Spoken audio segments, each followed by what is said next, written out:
How's it going? Going well, going well. Thank you for having me. Yeah, thank you for coming on at such short notice. I tell people that recently TikTok is my favorite place to go hunt for interesting guests, and it's kind of wild what this platform did, because you can just be out there um, talking about something that you're interested in, and all of a sudden you have tens of thousands of followers, and then hundreds of thousands and even millions. Yeah, I love how organic the reach is. It's been pretty crazy. Yeah, and it seems like it died out for most platform, but TikTok is still up there doing just fine. Yeah, yeah. It's also sprinkled over a little bit to my YouTube channel. I've been working. I was working on YouTube a little bit before this, and it was growing pretty slowly. But I got like 400 or something subscribers just from TikTok, which was pretty cool too. So Oh wow, are you trying to funnel people over there, or is it just happen naturally? I'm kind of trying to funnel people over there for like longer form content, more Yeah, more deep dive educational stuff. Um, but yeah, it's been working so far. I think I started with like 40 subscribers and now I have almost 500. So that's awesome. yeah, it's pretty cool. Yeah, no, you're more advanced than I am. I'm pretty green in the podcasting area. I've been doing business and startups and stuff like that a little bit, and that's kind of where I come from. But in the whole podcast world, I'm rather green, so I'll be catching up to you. So thank you for allowing your time. Please give us the 5 minute commercial of who is Bon, how did you get started doing what you're doing, why are you even interested in crypto? That's the reason you're here, and that's the topic we're going to be covering the most. But give us a little intro on you. My name is Bon Jenn. I am a Web3 blockchain and cryptocurrency enthusiast. I have been in the space since late 2017. I first got interested in this uh, technological space in college, and I just have been studying it for a couple years, studying the advancements of how it's like creeping into society. And earlier this year, I started making YouTube content on the subject and experimenting with TikTok a little bit. And recently, my TikTok has started to get some attention. And so now I'm focusing all of my content producing energy on just educating people on the wonders of crypto and blockchain. And over the past couple of weeks, I've found that there is a large market for very, very beginners that don't know a lot about the space. So I'm kind of just trying Yes, to, yeah, I'm kind of just trying to create a very user friendly way of educating people on what's to come and what's happening with blockchain. sure. That's awesome. I've been constantly blasting my friends and people I talk to about how stupid it is that there's nobody in the space talking English. Everybody is just like super blockchain level and been in the whole community, been in the world for a while. And, if you catch, whatever's going on pretty quickly, you can kind of jump on the wagon. But the vast majority of the population cannot. Most people are like, what? Blockchain what? What Yeah, does that even mean? What does it do? Yeah, should I get some Shiba? Like, that's all they pick up. And it's not fair, that's such a huge advancement in society. And it's almost like, the internet um, is not getting the proper coverage. So I think the niche you're in right now is huge, and it's going to be needed. It's already needed, but it's going to be discovered, I think, in a way that it needs to be more, like I said, user friendly and kind of, I don't want to say entry level because some of the stuff you cover are, somewhat advanced. But yeah, also people that have no idea what they're talking about gain some more knowledge and more confidence in what they're doing, because knowledge is power. And being in the unknown is where fear comes out of, and also bad decision making. So people that just have no idea what they're doing are more likely to lose their money and hate the space as a whole, yeah, because they got into the wrong thing because of the wrong influencers and all kinds of 1000x hypes, the ones with these crazy thumbnails. hmm um, exactly. so helping people steer away from that and navigate the space of cryptocurrencies, NFTs, and all that. I think that's huge, and people are lucky to have you out there talking about it, spending time creating content. So that's cool. Let's jump into one of the things that I'm most excited to talk to you about, which is Web3. Um, if I was a 2 year old trying to understand the concept of what that is, try to put it in words that would make sense and we can develop it from there. What is Web3? So Web3 is basically, I like to describe it as internet ownership. So in order for me to explain Web3, I quickly have to go through what Webs 1 and 2 are. So Web 1 Okay. was the beginning of the consumer internet, the early 90s, early 2000s. On the internet, the only way to publish to the internet was to understand how to program. So you needed to know computer code, and also there wasn't a lot of content on the web. It was just a lot of text, and this was the era where a bunch of websites were linking to each other, basically creating the web as we know it today. Fast forward to early 2000s, you have Web 2, where the code is getting more sophisticated and people are creating platforms and tools that allow anybody to publish to the web. So you have your Shopify's, you have your WordPresses, you have your YouTubes, you have your Googles. And so now anybody can be a content creator online with way less effort. Don't have to learn how to program or anything. Now Sure. we are moving into the world of Web3, where basically the web is becoming decentralized in a way where everybody who accesses it has a piece of it. And it's kind of hard to understand now because we're not 100% technologically there in terms of Hmm. hardware and software. But imagine you go onto a website and the device that you're using to access that platform, the processing and the data, all that is being run locally. So right now, a lot of people say, "Oh, the web is already decentralized because platforms and services are on different servers all over the world." But these servers are controlled by a handful of companies, mostly Hmm. Amazon Web Services, Microsoft, and Google. So Amazon, Microsoft, and Google pretty much control the majority of the internet. So where Web3 comes in is it takes that centralization and puts it into the power of the people, of everybody accessing the web. And we're able to do that through various technological advancements, mainly blockchain. And on top of that, you have NFTs. And on top of that, you have cryptocurrencies. All of these working together to create a peer-to-peer internet experience with no intermediary and really Hmm. really true ownership. I know that was a little advanced, but that's basically the essence of Web3 is internet ownership. No, I think you put it in good terms. I actually never thought of Web3 as run by the or locally run by the device that you're using.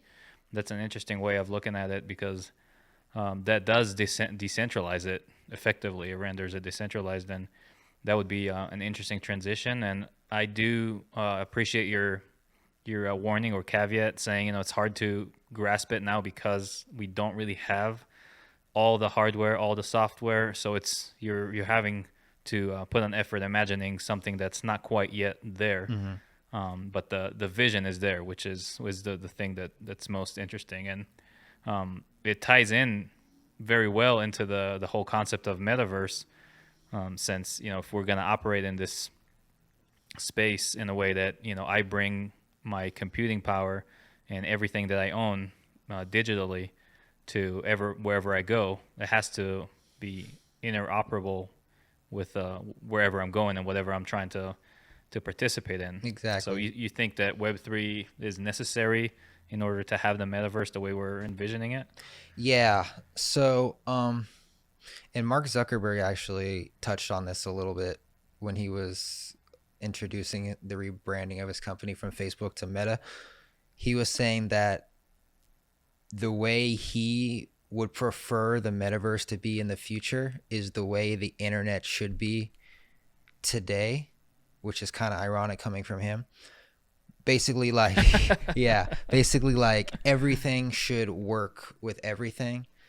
So, like, if you are running, like, if you are wearing your metaverse glasses or headset and you're running like some processing power locally as you're visiting another world, and let's say you have a digital good that's in the form of an NFT, maybe it's a skin from a game or something, or a skin from an avatar, you should be able, Right. because it's true ownership, true decentralized ownership, you should be able to take it from world to world, from platform to platform, regardless of like whoever created the world or whoever owns it. Right. So that's really the vision that should happen. We don't know like how it will be in the future. It could end up like it is today, with like a bunch of, or a handful of major players controlling the whole experience.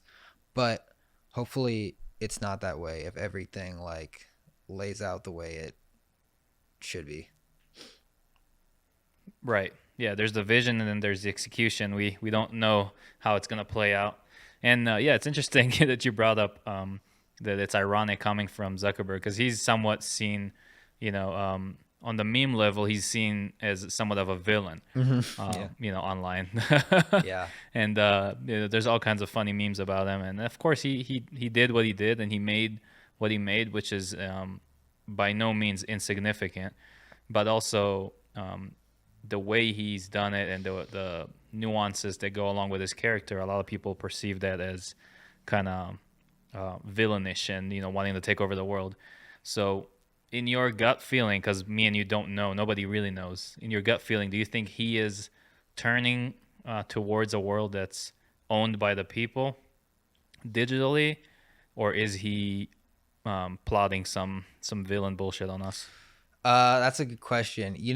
I want to give him the benefit of the doubt only because like he's a super nerd, he's super PC, like personal computer like driven, thinking like, oh, everything should work with everything. I heard a rumor that if you work for Facebook, he doesn't like you using iPhones, he wants you to use Android because it's more open source.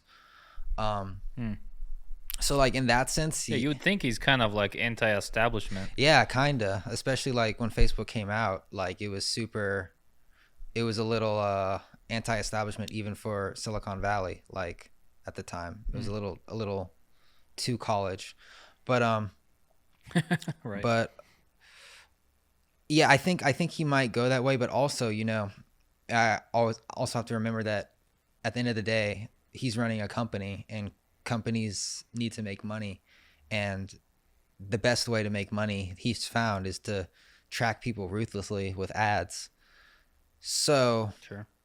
there needs to be I feel like there needs to be like like a super strong incentive besides the internet should belong to the people for him, in order for him to pivot away from that cash cow model. Right.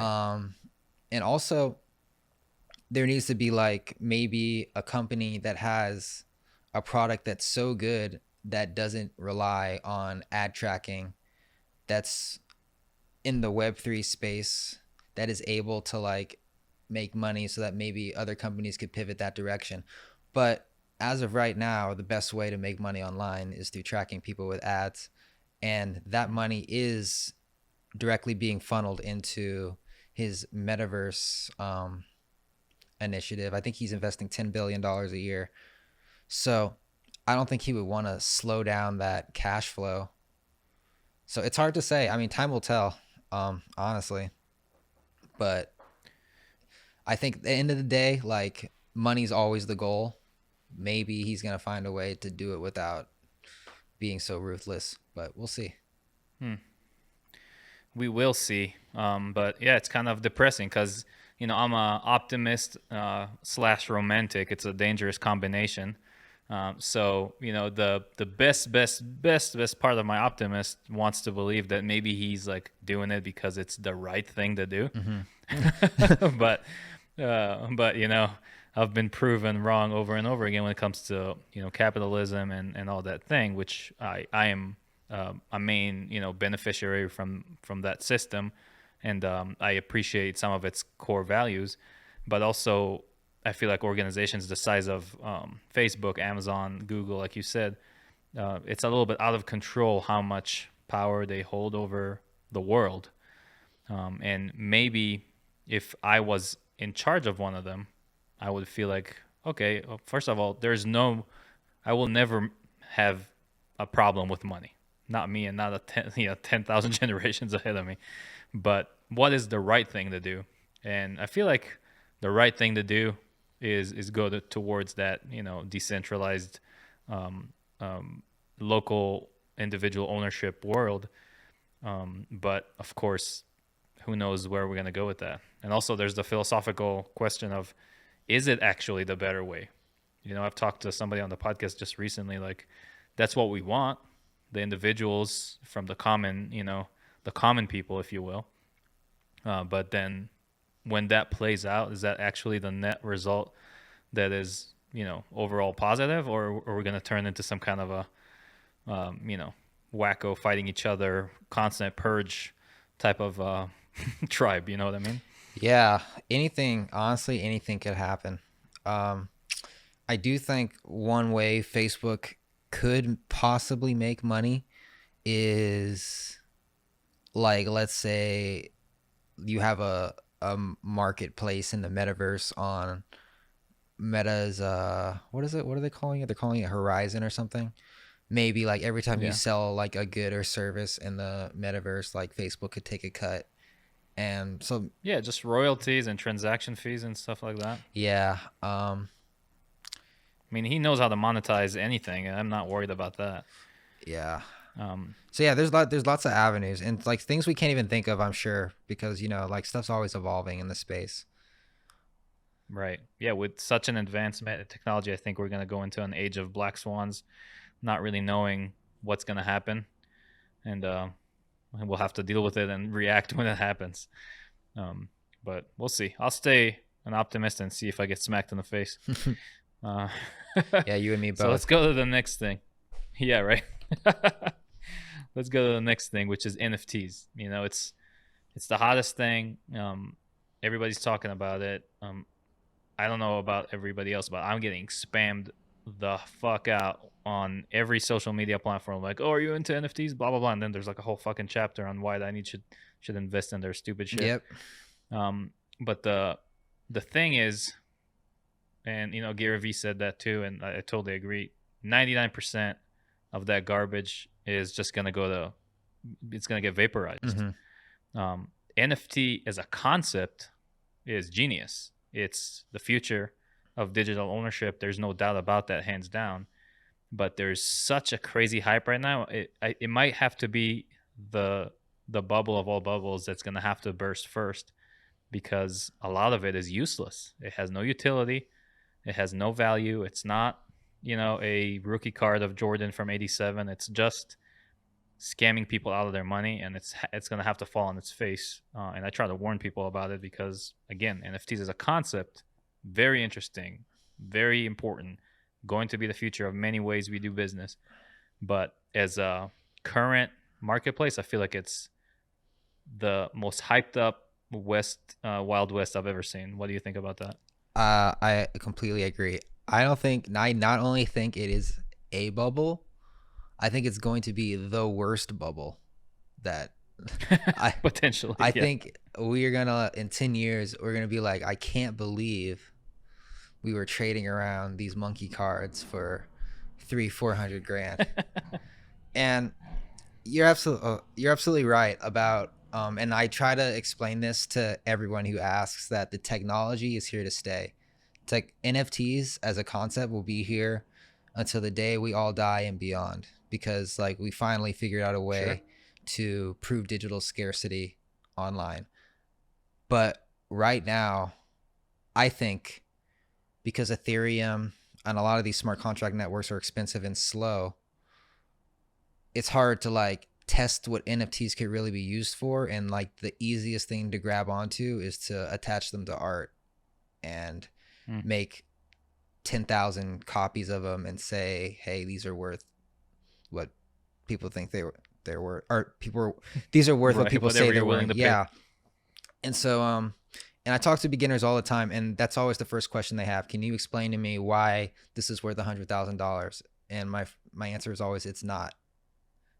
It's let's start with it's not. It's not. Stay away from this. Part 1, it's not. Part 2. Yeah, and Gary Vee said something like, what did he say? He said something along the lines of, am I willing to like put my entire brand on the line?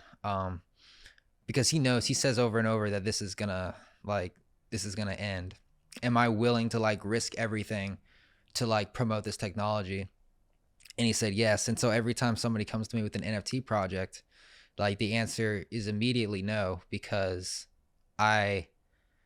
when this bubble does fall on its face, I don't want to be the guy that like promoted a project that I know is worthless to my audience, who is mostly beginners, you know? Yeah. It's like, it's very responsible. I appreciate that. Yeah, it is pretty, it's a pretty bad thing to do, in my opinion. I see a lot of it online, and I try to stay away from that. I try to focus mostly on the education, because I know that'll stick around forever. But yeah, everybody listening, my advice is to just watch from afar, and we'll see where history takes us. Put your sunglasses on. Yeah, sit somewhere on a hill, pop a beer open, and just watch the fireworks, because this thing is gonna blow. Absolutely. Yeah. Well, NFTs as a concept, if we go back to the part about it that we do like, I think is amazing. And you mentioned that it's so very basic right now on its use case, its utility, but it really is endless on what you can do with it. You know, I'm seeing some pretty creative stuff being done right now, and it's just the tip of the iceberg, you know, around music and gaming. And, you know, of course, in the metaverse, it's going to play a huge part.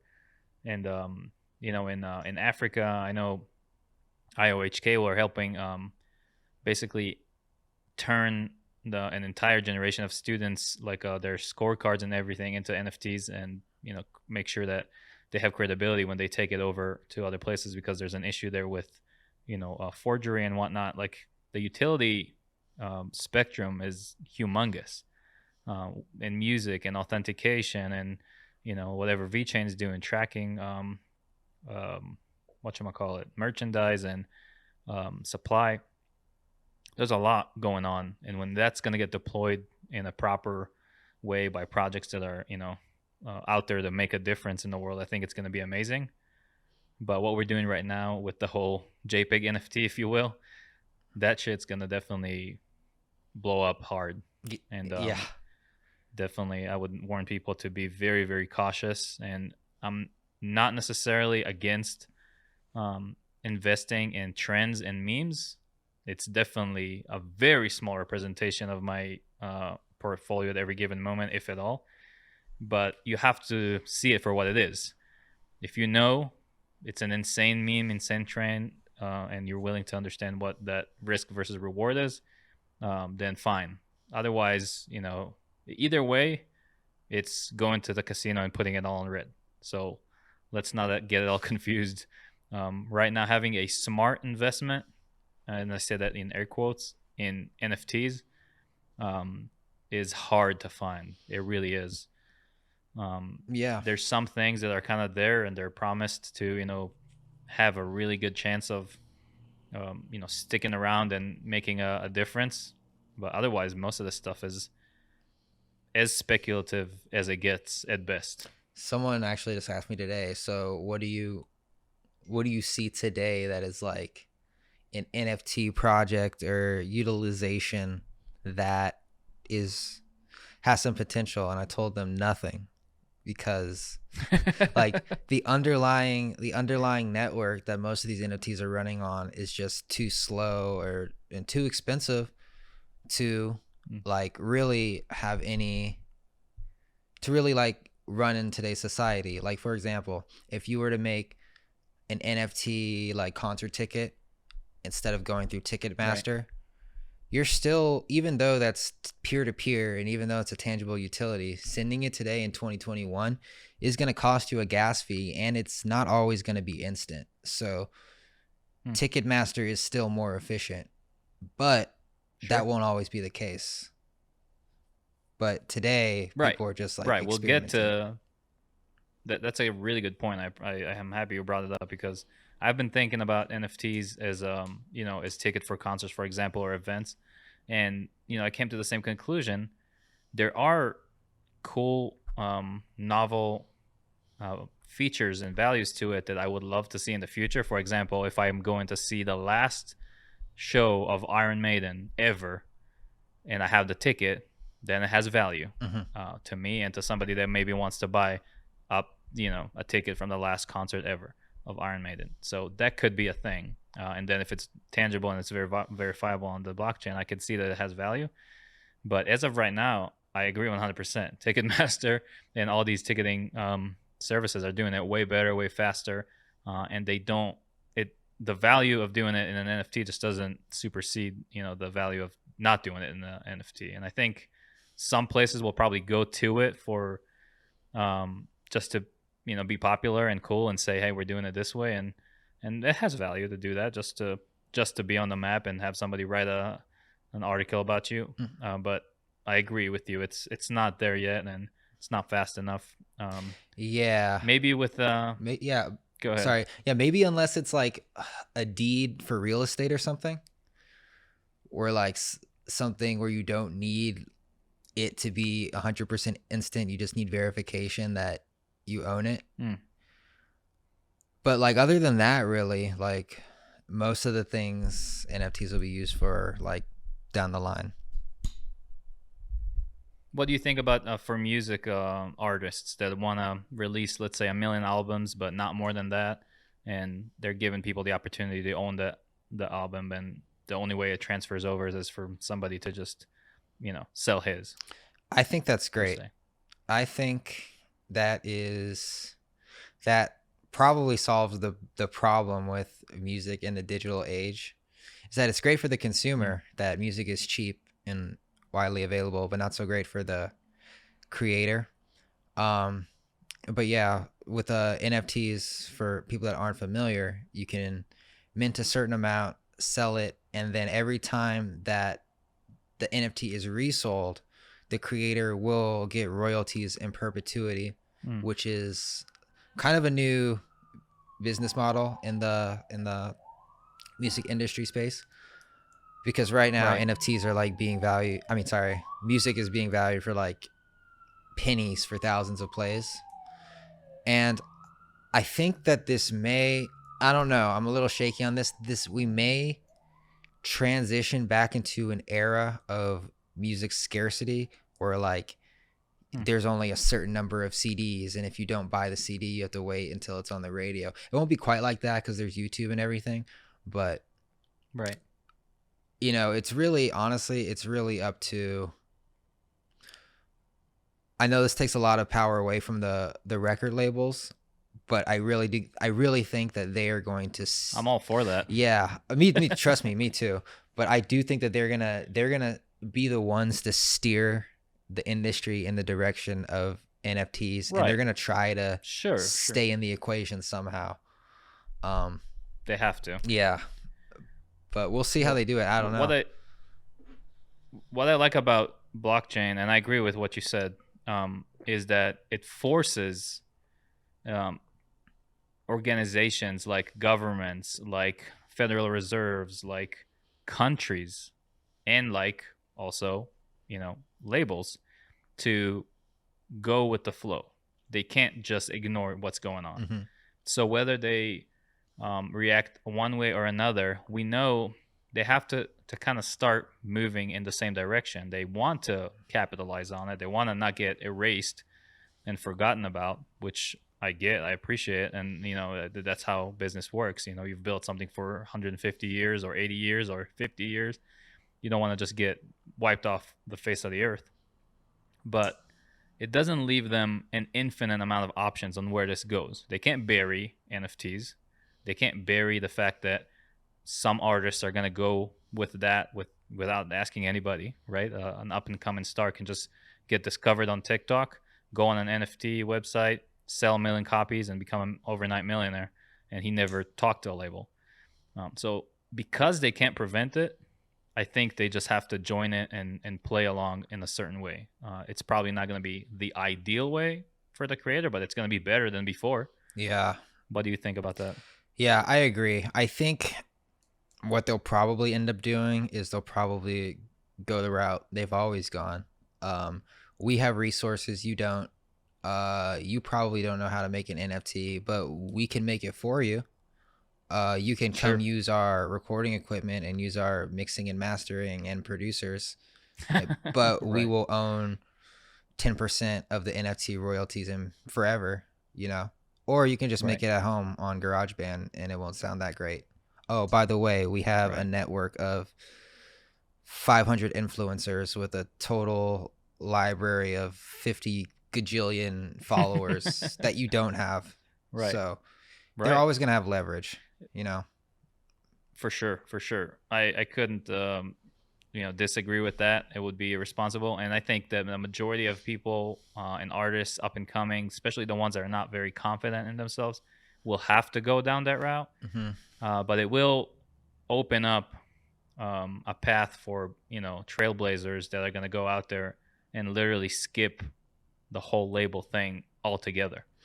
It's already happening in small scale, but just having that as an option, I think, is going to improve the environment overall, because labels, record labels and these managers are known to be monstrous with how they screw over the artists. Yeah. That's gonna have to get balanced out a bit, and there's gonna be someone who's gonna be willing to do it less monstrous, and then there's gonna be another guy who's gonna be more generous towards his artists. And if I think eventually it's gonna force everybody to find a little bit more of a they're not a monopoly anymore, is what I'm trying to say. And by the way, mastering your own music today is not like it was in the 70s. Yeah, true. There's people out there at their own home making kick-ass music. Technology has improved, software has improved, things have become more reasonable to own, and instruments, everything.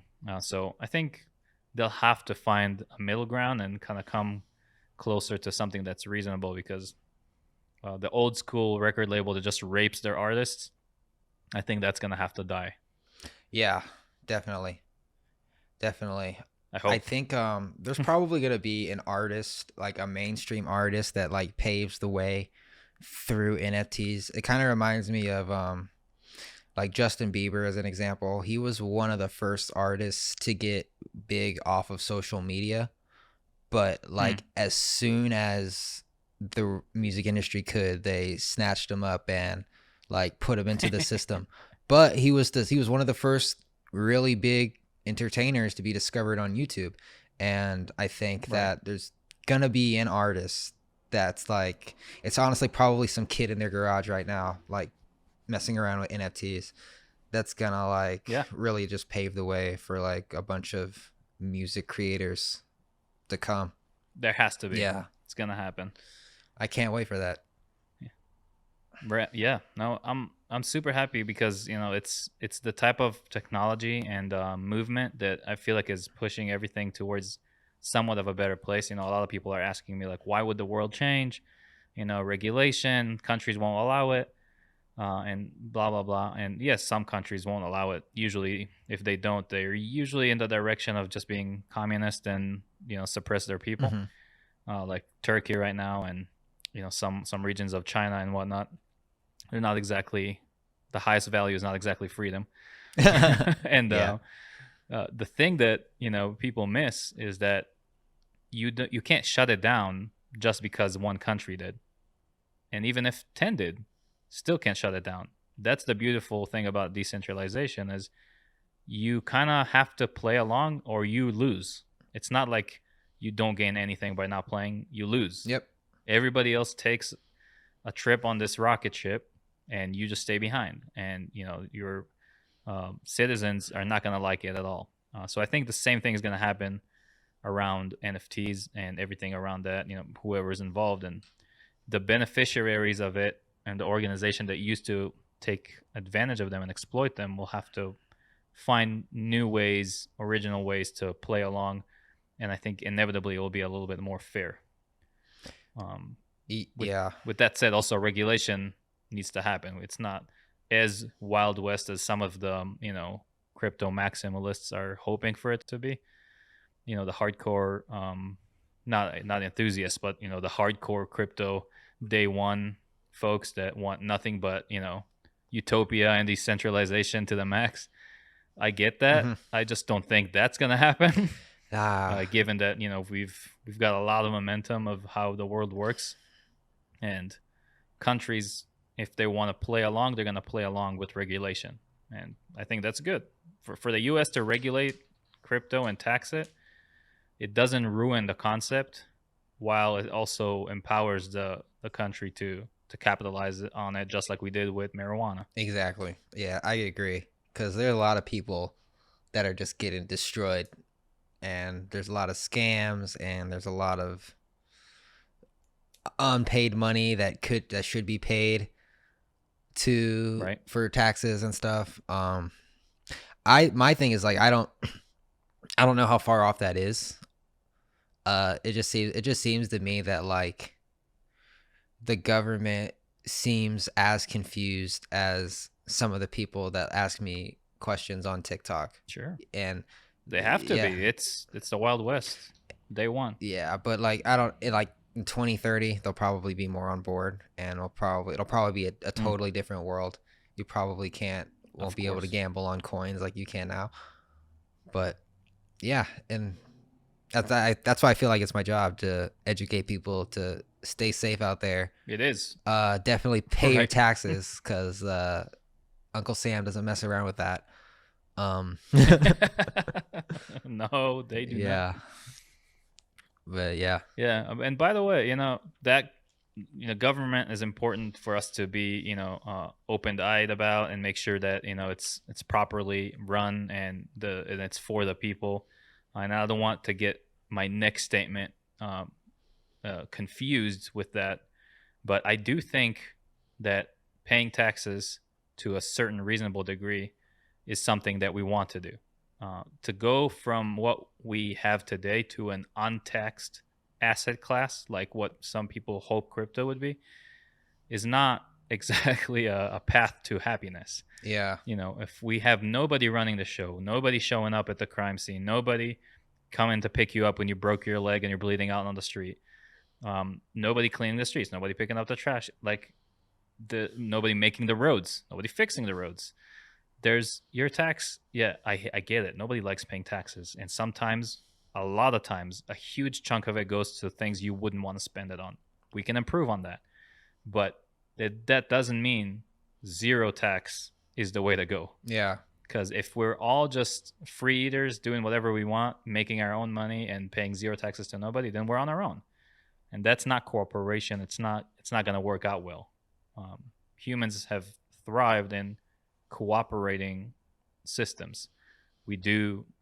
I do something that you don't know, you do something that I don't know. We pay each other, we trade, and we cooperate in large numbers and flexibly, like Yuval Harari says. And I think the only way to maintain that is to govern ourselves in a way that's definitely better than we're doing now, but not eliminate it or abolish it completely. What are your thoughts on that? yeah. I agree as well. I enjoy walking out and seeing like order, and seeing like people not dying on the street, and seeing freshly paved roads and all that.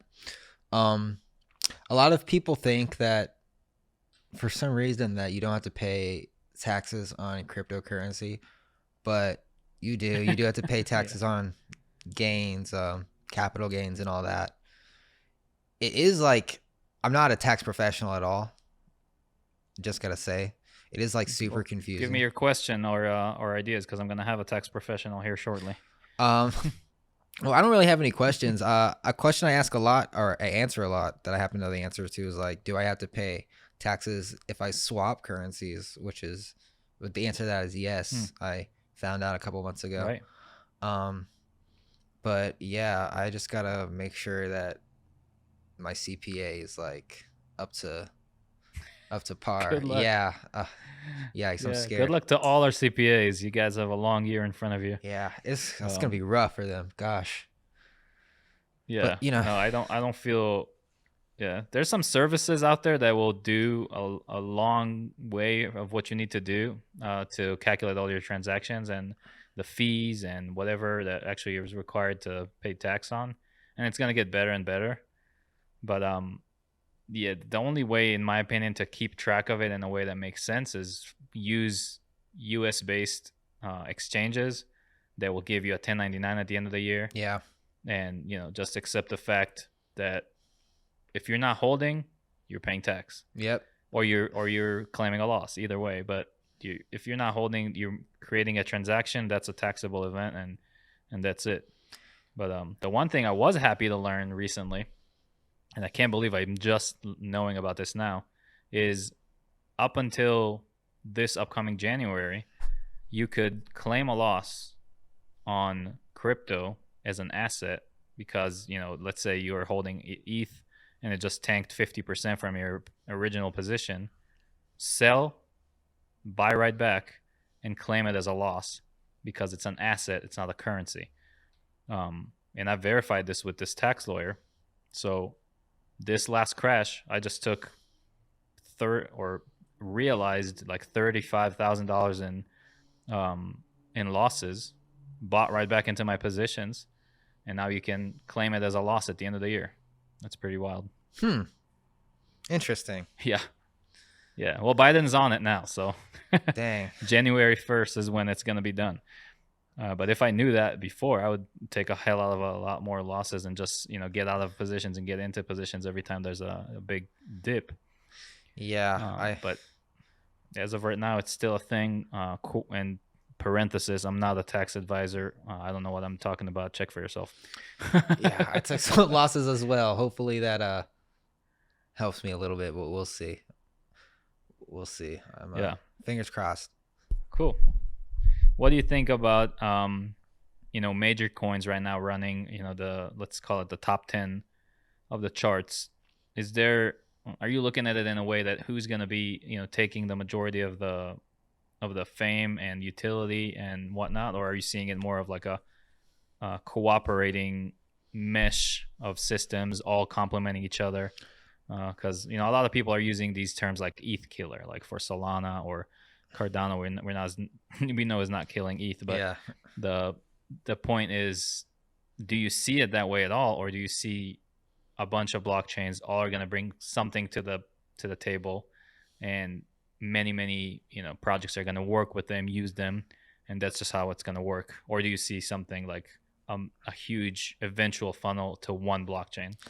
I see a huge eventual funnel to one, maybe two blockchains, but mostly Really? one, because I think that like people just like to use what everyone's using, and people are like, even though Cardano or Solana are technically better than Ethereum on paper in terms of speed and cost for transaction fees, like nobody's building any Cardano projects that I know of. Like no one's trading any NFTs over there. The same with like, I mean, there's Solana projects, but just starting. Yeah, it's not like all these like coins and NFTs and projects are being built on Ethereum. Everyone's talking about Ethereum. Right. I don't know who's gonna be like the next runner up to Ethereum in the long run, because they're all like kind of the same in my opinion. I think it has to do more with like, at the end of the day, who's the best at marketing and who like is able to garner enough resources to get the best products and platforms on their side.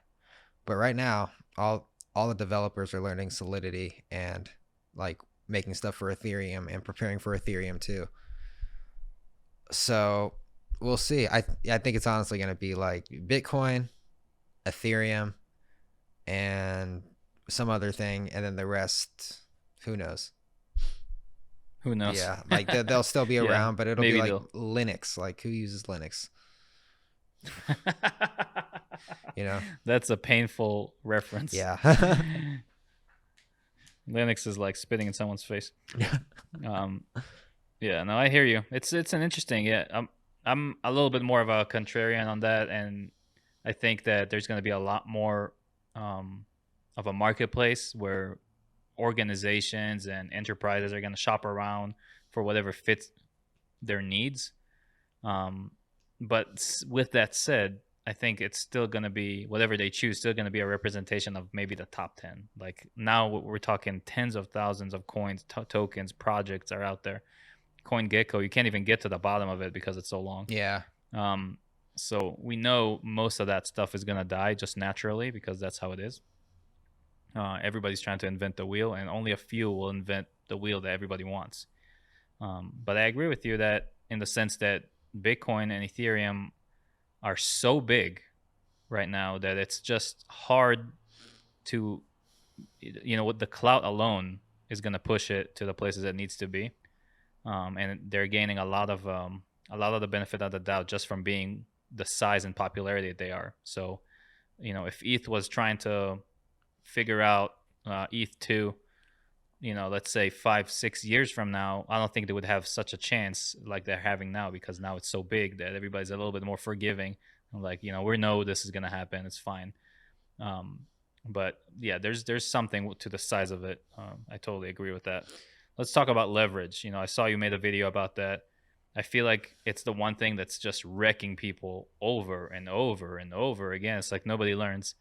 Do you think we're gonna get out of this cycle that people just pick up on the fact that it's, it has to come to the point where it's in like societal awareness that leverage equals you're crazy? Yeah, I don't know what is so appealing about leverage to people besides. I mean, it's like dipping your hands in like the juiciest juice. It's like, okay, I'll put $1 in and you give me 1,000 back. Awesome. I get why it's appealing. Yeah, But the risk, the dude. risk is like, the risk alone scares me enough to stay away from leverage. I've honestly maybe used leverage once in my life for like investing in securities, and it was successful. But even then, I was like, you know what, I don't really know about this. But I definitely like, as I like get more knowledgeable in investing, especially in the stock market, because to me the stock market is more there's not more to learn, but it's more like a little bit more technical in terms of like options and futures and all that. Mm-hmm. I feel like learning more about that makes me more knowledgeable with crypto and stuff, because I learned about leverage from the Sure. stock market, and then I learned, oh, you can do it with crypto too. Mm-hmm. But crypto is just so like volatile and still so speculative that, like, me Right. personally, I try to stay away from leveraging crypto. I've only done it with stocks, but like I don't, it doesn't really sit well with me to like use leverage on $50,000 Bitcoin. Then you wake up and it's like $25,000, and like if it's like a Well, people 5% don't move, even use it just maybe. on Bitcoin. What? Yeah, they use it on way more speculative coins too. That's the scary part. Yeah, I Um, think it's just, I think a lot of that is just like maybe teenagers on like Reddit or something saying, yo, use 50 times leverage on this okay, dog so coin. if you're right, and if you're correct about that, which I have the sense that you are, um, that cannot be legal. I mean, you cannot be not yet of drinking age, and you can lose $100,000 on the internet with the click of a button. It shouldn't be a thing, Yeah. you know. Well, that's the thing. That's the thing about, that's, I don't want to say that's what makes it so fun, but that's the essence of Bitcoin, is that, I mean, that's the essence of crypto, is that you can do all this without an identity. So all you Yeah. need is a way to buy Ethereum and transfer it out of your wallet onto, or transfer it out of your exchange onto a wallet, and you could be 5 years old and lose $100,000, and no Yeah. one will know. So here, this is just like gun regulation. Like uh, pro Second Amendment, but I'm also not into like, okay, yeah, you can just go into a store with a mask on and get a gun and pay in cash and leave with a gun. I don't think that should be a thing. Yeah. That's the same way I feel about crypto. Like, yes, I'm for decentralization and all the liberties it gives you as an individual, but also I'm not for 10-year-olds accidentally losing $100,000. That shouldn't be an option, you know? Yeah, I wonder how they're going to regulate that part of it. They have to. I mean, they're regulating other stuff that's way less destructive, you know, like shorting and other things, and you know all the crazy stuff that's going around with that. And don't get me wrong either. Leverage is a very powerful tool for advanced people that have understood completely what that means. Mm-hmm. But you know, letting somebody have the opportunity to wreck themselves financially for the rest of their lives, I feel like is not a good definition of an advanced trader or investor. You know? Yeah, it's Yeah. it's I would, crazy. yeah, I would go as far as to say that, you know, either completely without like a KYC, you know, and when I say KYC, I don't really necessarily care about your identity, but your capabilities as a trader, your experience, your how the way you know your bankroll, the way you work with your money, and you know the let's call it just like the probability meter for you wrecking yourself and becoming a liability on society, should indicate to platforms or exchanges on how much leverage you're allowed to use, if at all. Yeah. Because you know, it's if you're more than likely, or even 50% likely, to be in debt for the rest of your life over a Bitcoin trade that you thought, woohoo, that's gonna be fun, then we don't want you to take that trade. Not as a society, not as a community, and yeah, it's a net loss if we allow that to happen. Yes. Degenerate gambling. And don't get me wrong, I have nothing against gambling. I go to the casino, I play poker, I play roulette. Yeah. It's all, you know, a good time of fun, but you have to understand what that means. And actually gambling is a good, you know, analogy to put it. If you're one of those gamblers that goes into the casino with a set amount of money, you know you're playing, you know it's not your rent money, and you go in and out with or without that money, happy, and you had a good time, then And you're 18 you're a good gambler. or up. And you're 18. Yeah. Yeah. Then you're a good gambler. But if you go in there, lose, you know, your rent money and start a fight, then you're a bad gambler. Yeah. That's the analogy. I don't want you to use leverage if you're a bad gambler. That's it. Yes, I agree 100%. We'll see what we can do about those bad gamblers.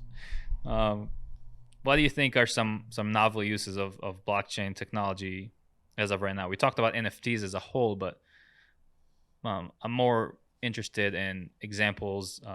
I'll just throw an example in there, like VeChain, you know, that tracks, you know, supply and, you know, quantitative material for a company and verifies it on the blockchain. What do you think are such or examples of that are similar to that novel uses of the blockchain technology that we can expect or see developed over time, or even being developed right now?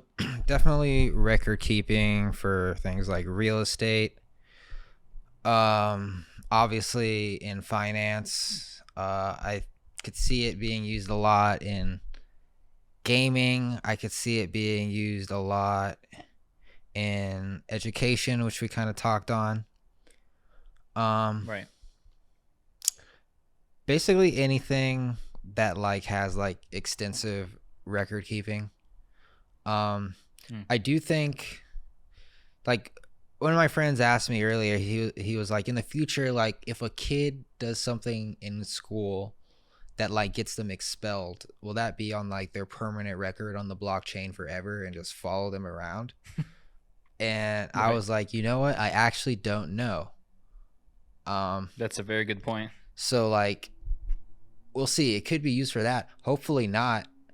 But you know, Yeah, but you brought up smart contracts in some of your, you know, videos, and I feel like that would be a perfect example of a good smart contract. Like, okay, you do some shit, you get in trouble, gets on your record, but the smart contract said that if no other such, category thing gets on the blockchain, then that just falls off Yeah, that's or, deletes itself, perfect. Yeah. Also, other blockchain examples. I talk on my TikTok. I talk about DAOs, decentralized autonomous organizations. That's like another monster. Basically, the TLDR of that is that a DAO is an organization that's run without people. It's just a bunch of smart contracts talking to each other, basically based on certain parameters. Think of like a vending machine that will order more supply by itself once it's empty. That's a crazy way to think about it. That's Yeah. kind of But yeah. that's definitely how it's going to be. Yeah, the only difference is like I'm sure a human comes and refills the machine, but if like a robot were to come and refill it, then that would be a good example of a DAO. Sure. I do think there's going to be a lot of organizations and platforms that will pop up that we can't comprehend yet. Like in 2004, it was kind of hard to say like, okay, in a couple years, this platform is going to pop up where you can call a car from this device in your phone and somebody will come in their own car and take you where you need to go and you don't need to exchange cash at all. I do think there's going to be companies like that I can't even like think of right now, that because people are creative. Totally. There's 1,000 examples of the things I could not comprehend just from my childhood that are already happening now as a standard. Yeah, even this podcast, this video podcast is like, yeah, that's stupid. Like, oh yeah, you're gonna be able to talk to somebody on your phone, see them, hear them at live, no interference. They're thousands of miles away, if not tens of thousands, depending if you're out of the U.S. Or out of the international conversation, and then I'll have a camera recording it, another mic recording it, and then I'm going to be distributing it on 8 different platforms all within a couple hours. Just imagining that and knowing that type of extreme example can exist in these DAOs and new ways of doing things, it blows my mind. And I love the vending machine example. I'm going to use that because it's just kind of like one of those simple, classic, relatable things that it's just going to happen. We know it will. And that's the smart way to do it, which brings me to the next point. If, vending machines are ordering their own supply and a robot is out there filling it, eventually we're not going to have too much to do. So we're just going to all hang out in the metaverse. Yeah. So let's talk metaverse. Yes. How are you feeling about the concept in general? And do you envision it in the classic way that probably most people see it, which is like Ready Player One? Or do you see it in a completely different light and think of it differently? So, believe it or not, I actually haven't seen that movie. I've only seen the trailer. But oh my goodness. Yeah. You will have to watch it now. As soon as I saw the trailer, I was like, okay, this is exactly what I'm talking about, and it's going to be similar to this. Of course, everybody, like when I made my Metaverse video, like most of the comments were negative, mostly because of Mark Zuckerberg, because nobody trusts him. But like my point was, look at the technology. I do think that the Metaverse is going to have a lot of aspects of today's internet, but on steroids. So the internet's already addictive. If you have nothing to do, you're going to hop online and you're going to search for entertainment. That's what the Metaverse is going to be. Like whether it's good entertainment or bad entertainment. Sure. Or productivity. Or productivity. I think that I fully expect Metaverse hardware like smart glasses to be as addicting or more addicting than the smartphone is today. I do think that that's a lot. Yeah, I do think that you're going to walk out of your house, be like, oh shit, I forgot my glasses. I need to go get them. Just like you do with your phone. Right. I think that it's going to make children even more socially awkward than they are now. I do think That's a scary it's thought. yeah, it's I yep. I do think it might also um uh make people depressed. So there's like a Mm, lot of scary things that'll come along with it, but I do think on the flip side, it will enrich our lives in ways that we can't even uh, comprehend, like right now. Like, for example, the internet is just a bunch of free information, you know? The internet is right. the best tool for communication in human history. The internet allows you to not only learn, but have an entire career from home, um, create entertainment, consume entertainment, help people. So there's just like a bunch of I believe the good for the metaverse will outweigh the bad, and we're just going to have to find a balance for the things that really negatively affect our lives, like the mental Mm, health aspect and the addiction aspect. right. But I think that I think once like we get to that point in time, we'll find a way to like deal with it. Like right now, Right.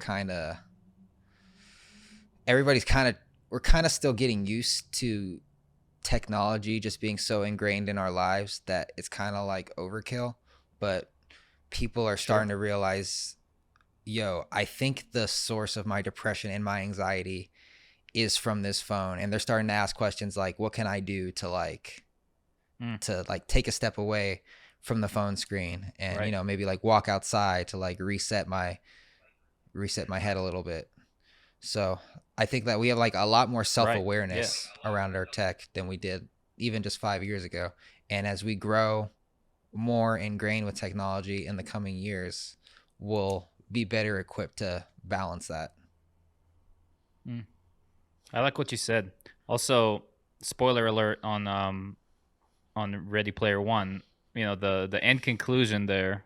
Still a great movie to watch. This is just a small detail from the end, but is that the way it ends is they decide to limit it. They decide to tone it down, to balance it, to make it not the only place to go where everybody spends 100% of their time, but they kind of shut it down for a couple of days a week, Hmm. which is an interesting kind of like way to resolve the movie because um, after you gain full control over what you can do with the metaverse, with the Ready Player One metaverse, the creators decide that it will have to be a little bit more balanced. So day to day real life doesn't go to the point where it's deteriorated to nothing or reduced to ashes. I, So I, I'm trying to think like if we were to get to that point in in this society, would we be able to shut no, down I don't think so. I think people would be like, yo, like, it's a romantic ending to a movie, but we're piece of shit humans, and what we do is wreck ourselves every fucking time. yeah, the metaverse is gonna be a monster. It's Yeah. It'll be interesting. I feel like no, I mean it's funny. I make jokes about humanity being reckless and everything, and history teaches us that it's both reckless and amazingly innovative and sophisticated. So it's because both are true because we go through cycles of like extreme um, insanity going over at each other's throats for the stupidest stuff, and then we come together to build the most amazing things. So I think we'll just swing back and forth until we find our way, like you said, and be a little bit more balanced.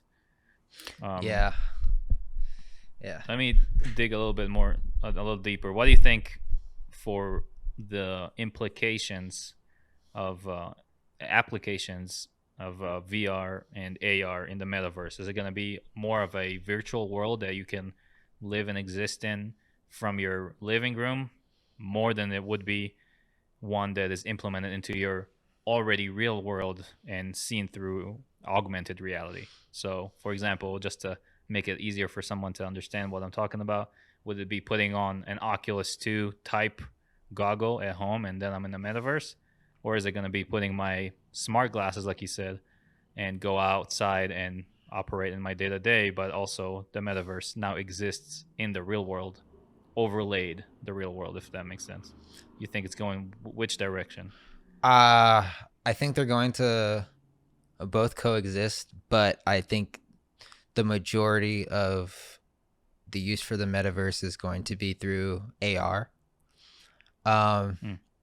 just because I can see honestly more use case right now for AR than VR for a couple Right. reasons. Like I walk around today and everywhere I look, I'm just like there could be like computer graphics overlay on everything I look at. Businesses, the type of flower, like the kind of bird I'm looking at, the weather, the time, directions, Sure. a text message if I Right. want to, the song that's playing in the Starbucks that I'm at, you know? So I think that like that's the kind of information that people are going to get addicted to. And then VR is going to be more for like working, more for entertainment consumption, more for uh communication. And AR is going to be like your tool for like navigating the natural world. It's kind of like your Hmm. phone now in terms of like maps and music and entertainment or like mobile entertainment. Right. And then the VR is going to be like the TV you turn on at home. Hmm. That's an interesting way to look at it. Yeah, I can definitely see the utility for both. I like the places you're going with this. Um, what do you are you gonna put the microchip in your head when it's available, or are you gonna stick to physical glasses you can take off whenever you want? That's a good question.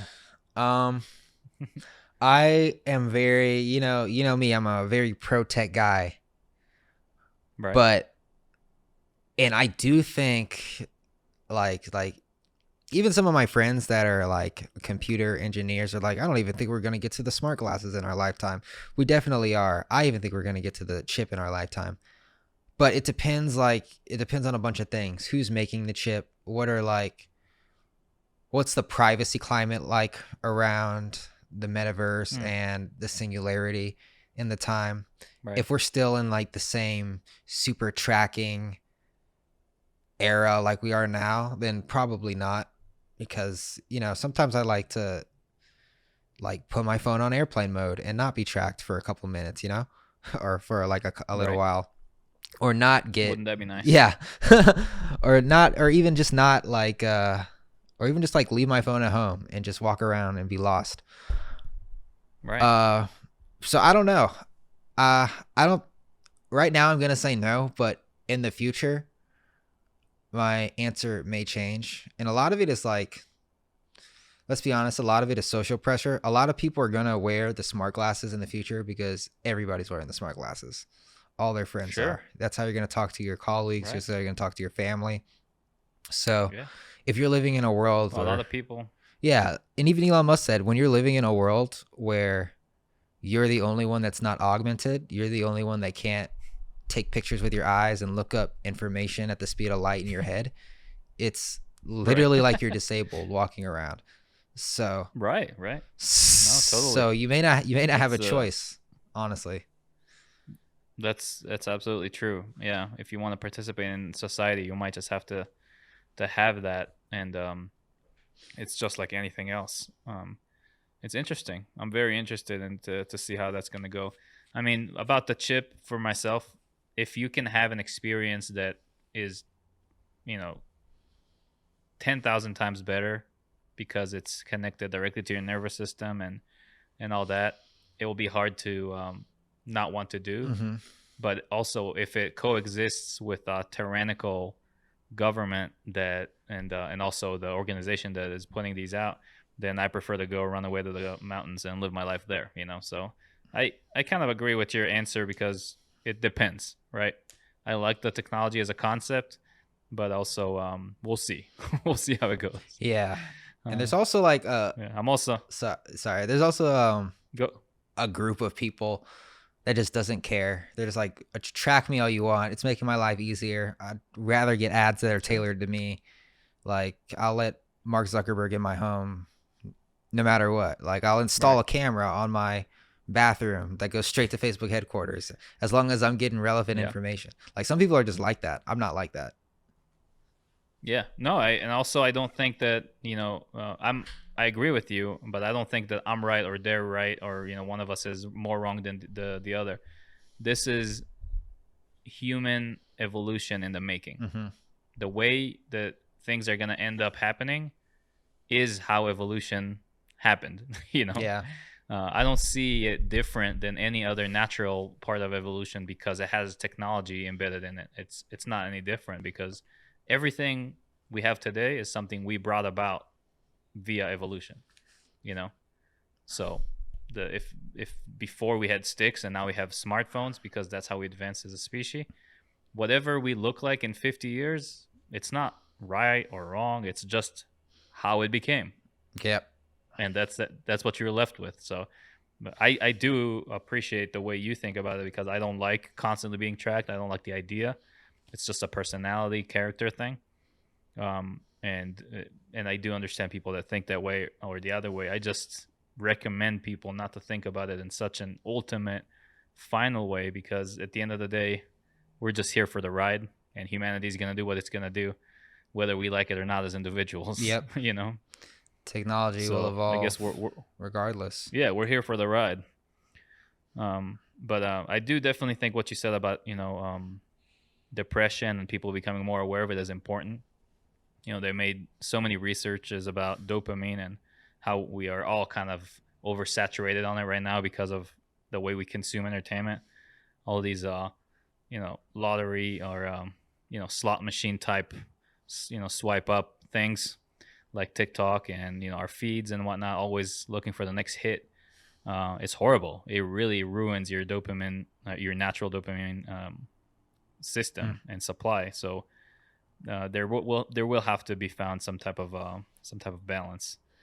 But let's finish on a happy subject: the current crypto crash. Yes. How do you feel about this? So many people are like, "Oh, it's the end of the market. We're done. So We're toast. it's a fire sale, baby." And like I'm yeah, getting, I'm buying as much as I can. No, I think it's great. I'm honestly like I couldn't be more numb to crypto crashing because like I just when I first got into crypto, like I knew about Bitcoin, but I didn't know like the technology about it. And I was in college. I was at it was 2017, and it was, what class was I in? It was like some encryption class or something. And somebody did a presentation on Bitcoin, and they didn't even talk about the price.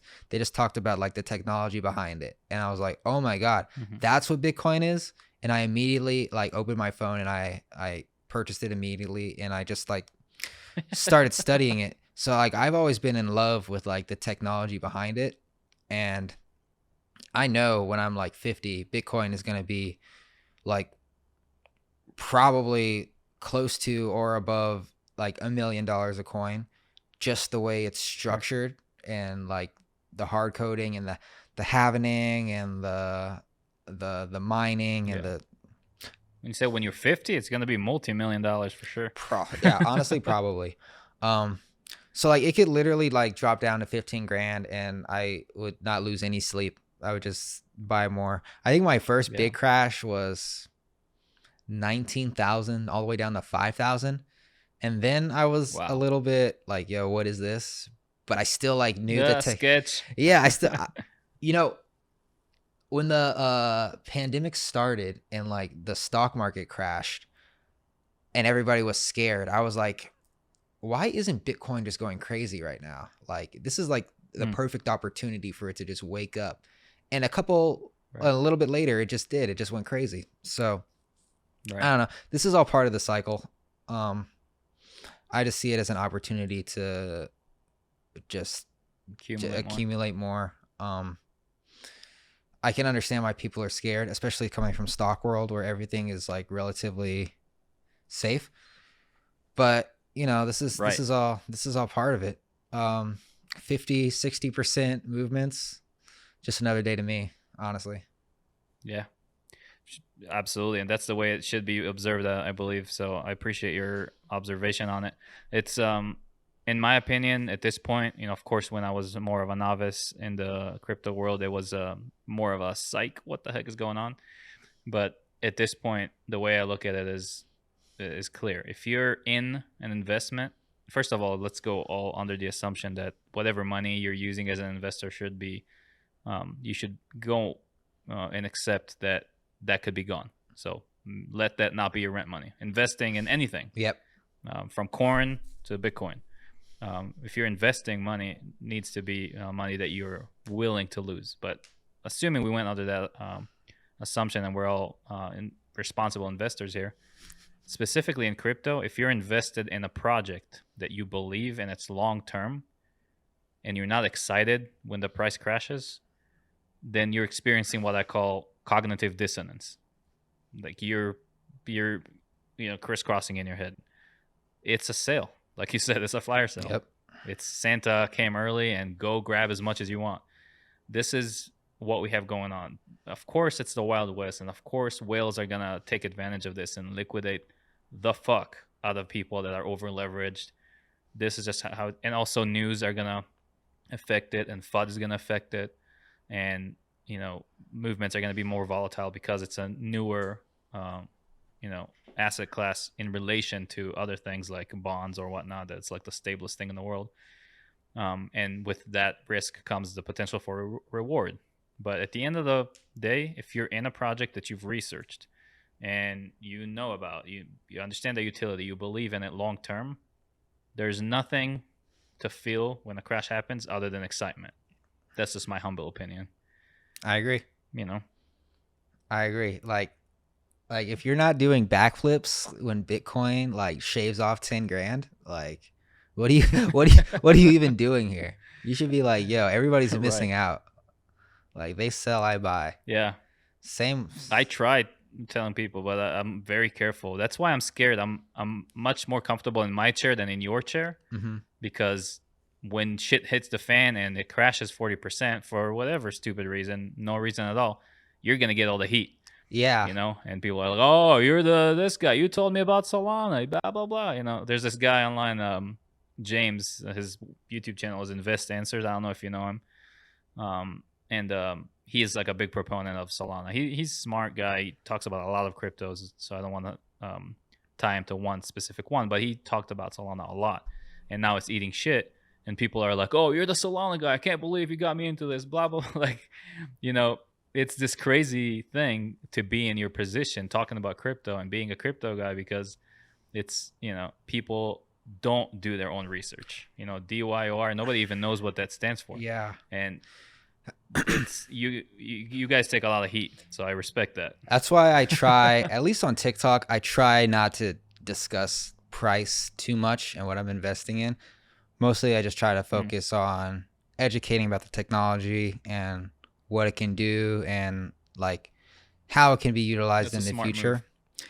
But also I am excited to be that guy that when it crashes, like, because crashes happen, when there's like even if there's a recession, you will in the future, you will go back and look back, and I will still be that guy that is still talking about crypto, like no matter what the price is. If it's all-time highs, all-time lows, I'm still going to be talking about the technology, because long term crypto is going to be here.